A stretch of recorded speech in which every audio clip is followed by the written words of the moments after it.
All of my life, I've always kept track of my creative ideas on index cards, usually 3x5 cards. My mom started me on that, and I carried it through when I was in the film industry. Well, these cards date back to sometime in the early 70s.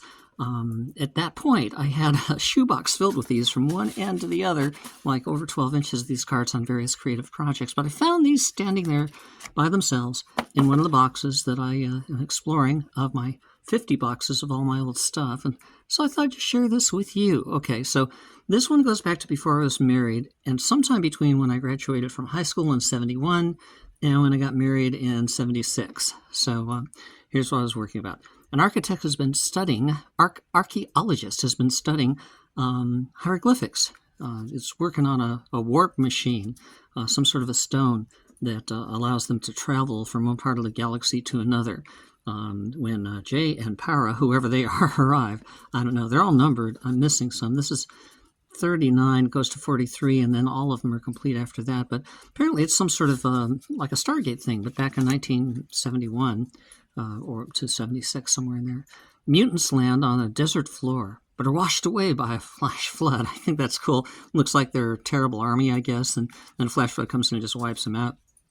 Mutants' arrows are propelled by a coconut-type plant that starts out with a large, pliable beach ball, but compresses the air as it dries and contracts, which is kind of cool. A big ball, and it then goes down, and the air pressure increases. I just saw Predator Badlands last year, and it was they had a lot of things similar to that. But again, remember, this is 50 years before that. Not that I'm the first one with it, but, you know, I was always a little forward-thinking. Anyway, but it compresses the air as it dries, and a tube containing the arrow is shoved, I tell you, into the coconut to release the pressure and propel the arrow. And the coconuts, also propel gliders. Okay, rideable gliders. See them trying to get up on their gliders before the flood. Just a visual I wanted to work with. I was interested in making movies since I was 12 years old when I made my first production.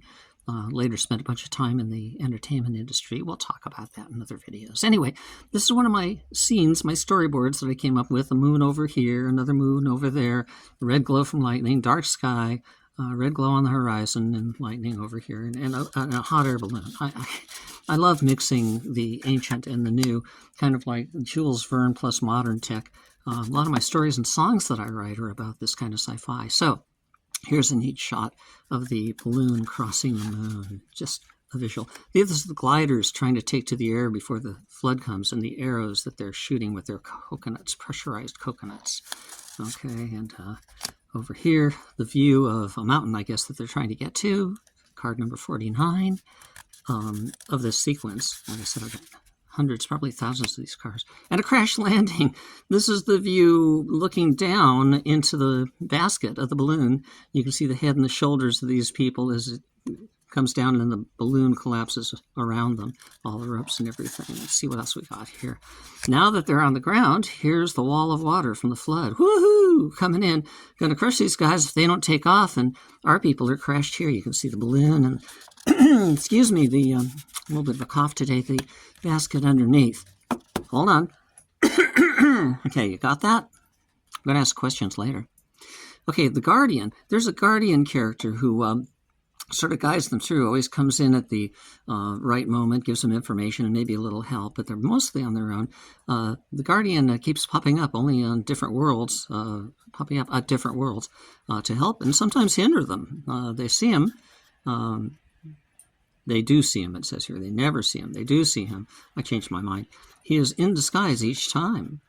They never catch him. Okay. But he either helps or hinders them.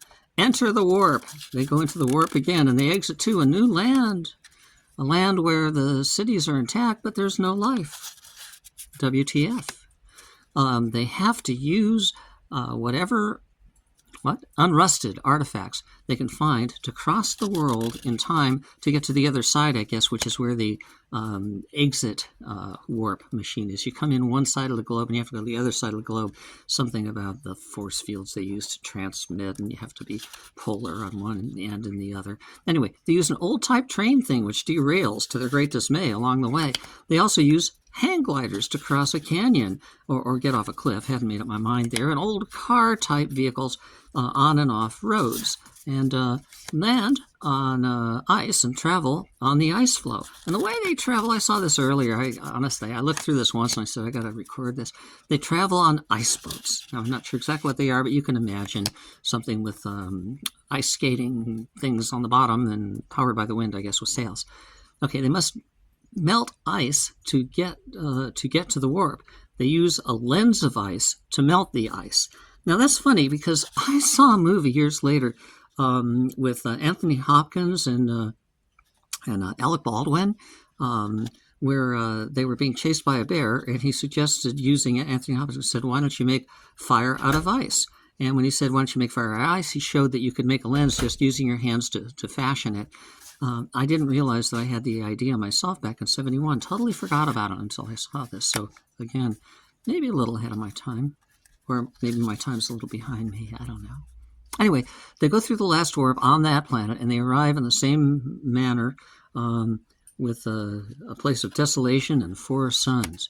And up to card 63, he hears a sound. Shh, shh, shh. Okay, what could that be? And a little gray-haired old man is pushing a push broom. That's what the sound is from. In the middle of a huge room. And the little man is the guardian of the city. He explains the situation. He tells them how all this works in this warp network. And then there was this other card that isn't numbered, and it's just sitting out there. It's somebody sitting in a spaceship with the window where you can look through. And he's looking down on a planet with a moon up there and a couple of storms. And this is all part of the outside of the spaceship. So just another creative drawing. Anyway, that's it for this group.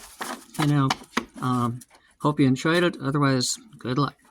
And we'll be back again soon with some more memories from my 50 boxes of unsorted memorabilia and collectibles from the last, I guess these go back to even before the time I was born, because it has my mom and my grandparents and everybody. There's stuff from them in there too.